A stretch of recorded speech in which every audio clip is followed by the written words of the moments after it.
So guys, जैसा कि हमने पिछले एपिसोड में देखा कि सी मिंग लू यांग को ढूंढने के लिए किंग यू के साथ ब्लडी वेस्टलैंड में आ गया था, लेकिन किंग यू फॉरेस्ट के अंदर जाने से डर रहा था, इसीलिए सी मिंग ने उसे वापस भेज दिया था और वो अकेले ही फॉरेस्ट में चला गया था। लू यांग फॉरेस्ट में रुककर आराम कर रहा था, लेकिन उसके सामने एक डीमन लायन आ गया था। फिर अब हम लू यांग को देखते हैं, वो डीमन लायन से फाइट करने के लिए अपनी स्वॉर्ड निकाल लेता है, मगर अचानक वो डीमन लायन वहाँ से भाग जाता है। इससे लू यांग बहुत हैरान होता है। वो अपने आसपास देखता है, कहीं कोई बड़ा डीमन तो यहाँ नहीं आ गया, लेकिन वहाँ कोई दूसरा डीमन नहीं था। तो लू यांग आगे बढ़ जाता है। वो सोचता है कि ये सारे बीस्ट इविल स्पिरिट्स के इशारों पर नाचते हैं, लेकिन ये इतने अजीब तरह से बिहेव क्यों कर रहे हैं और आखिरकार ये मुझसे दूर क्यों भाग रहे हैं। क्या उन्हें मुझसे डर लग रहा है? लेकिन मेरे पास ऐसी कोई पावर नहीं है जिससे ये बीस्ट मुझसे डर कर भाग सके। आखिरकार ये सब हो क्या रहा है? फिर हम सी मिंग को देखते हैं। बहुत सारे डीमन बीस्ट ने उसे घेर लिया था, तो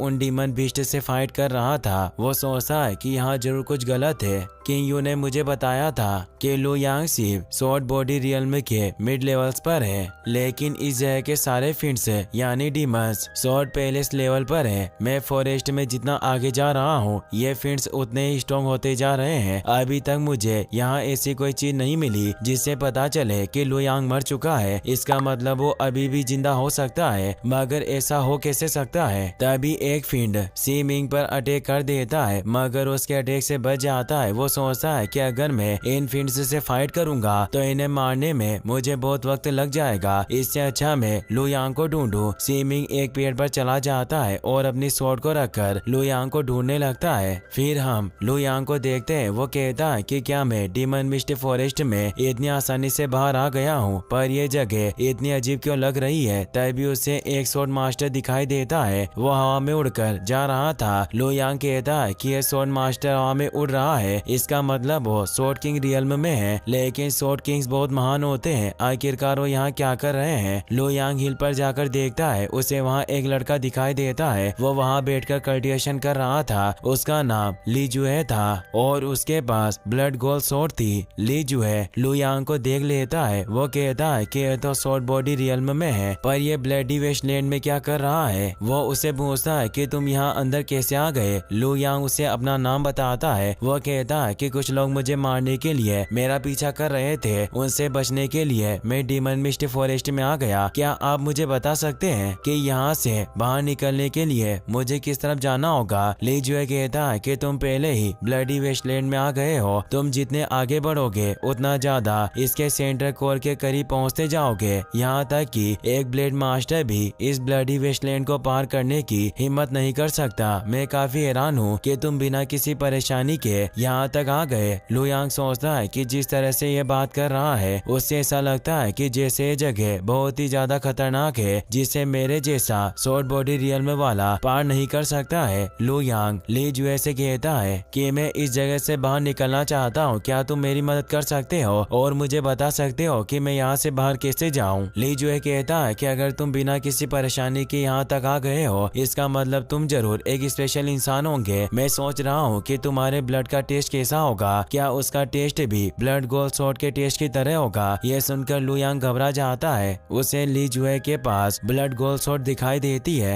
वो सोचता है कि यह तो 10 लेजेंडरी स्वॉर्ड में से एक स्वॉर्ड है। ली जुए अपनी पावर से लू यांग को पकड़ लेता है। वो उसे मारने के लिए अपने पास लाने लगता है, लेकिन तभी एक स्वॉर्ड मास्टर अपने मैजिक हैंड से ली जुए पर अटैक कर देता है, मगर ली जुए उस अटैक से बच जाता है। लेकिन उस अटैक की वजह से लू यांग ली जुए के मैजिक से छूट जाता है। वो स्वॉर्ड मास्टर आता है। उसका नाम जियांशु शुआंग था। उसके पास भी लेजेंडरी क्रिस्टल लाइट स्वॉर्ड थी। उसे देखकर लू यांग सोचता है कि यह मास्टर भी हवा में उड़ सकता है, इसका मतलब ये भी उसकी तरह पावरफुल होगा। शायद ये उसकी तरह मुझे मारने नहीं, मेरी मदद करने के लिए यहाँ आया है। लेकिन क्या ब्लड गोल्ड स्वॉर्ड वाले को हरा पाएगा? ली जुए जियान वो शुआंग से कहता है कि ब्लडी वेस्टलैंड में आने की तुम्हारी हिम्मत कैसे हुई, लगता है कि तुम्हें बताना पड़ेगा कि मैं कौन हूँ। जियान वो शुआंग कहता है कि तुम्हें मारना ही मेरा मिशन है, इससे कोई फर्क नहीं पड़ता कि तुम किस जगह पर छुप रहे हो, मैं हर जगह तुम्हें ढूंढूंगा और तुम्हें मारकर अपना मिशन पूरा करूंगा, जिससे इस दुनिया में शांति हो जाएगी और सब लोग खुश हो जाएंगे। ली जुए कहता है कि तुम्हें तो अपने असली मिशन के बारे में भी नहीं पता है, ये कितनी शर्म की बात है। जियान वो शुआंग कहता है कि स्वॉर्ड डोमेन की रक्षा करना मेरा मिशन है, इसके लिए मुझे तुम जैसे ब्लड गोल्ड स्वॉर्ड के वंशज को खत्म करना होगा। जियान वो शुआंग अपनी पावर एक्टिवेट करके लू यांग को दूर गिरा देता है। वो ली जुए पर अटैक करता है मगर वो आसानी से उसके अटैक को रोक देता है। इसी तरह दोनों फाइट करने लगते हैं। उन्हें देखकर लू यांग कहता है कि जियान लू शुआंग मुझे बचाने की कोशिश कर रहा है, इसीलिए उसने मुझे हील से नीचे फेंक दिया।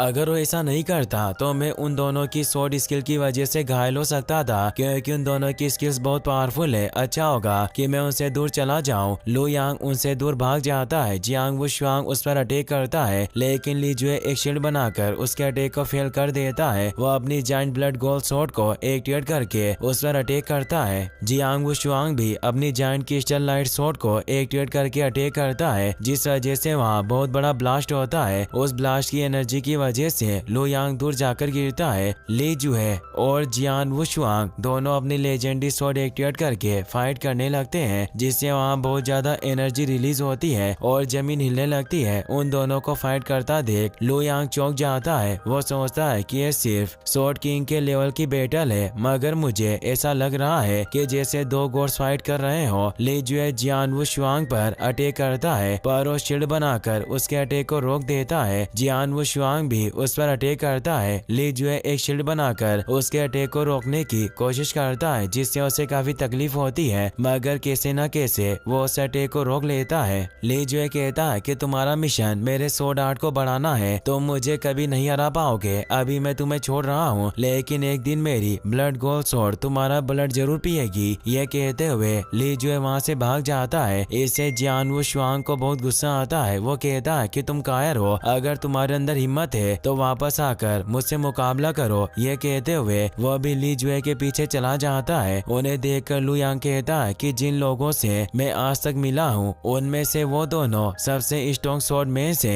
उनके सामने मैं एक चींटी भी नहीं हूँ, लेकिन अगर आगे जाकर मैं स्वॉर्ड किंग बन गया तो मैं उसका कमीने ली जुए को सबक सिखाऊंगा। तभी सीमिंग वहाँ जाता है। उसे देखकर लू यांग अपनी स्वॉर्ड लेकर अलर्ट हो जाता है। वो पूछता है कि तुम कौन हो और मेरा नाम कैसे जानते हो। सीमिंग कहता है कि तुम ब्लडी वेस्टलैंड में बहुत अंदर आ गए हो और ये जगह बहुत खतरनाक है, हमें पहले यहाँ से बाहर निकलना होगा, उसके बाद मैं तुम्हें सब बातें बता दूंगा। ये बात सुनकर लू यांग अपनी स्वॉर्ड नीचे कर लेता है। इसी के साथ ये एपिसोड यहीं पर खत्म हो जाता है।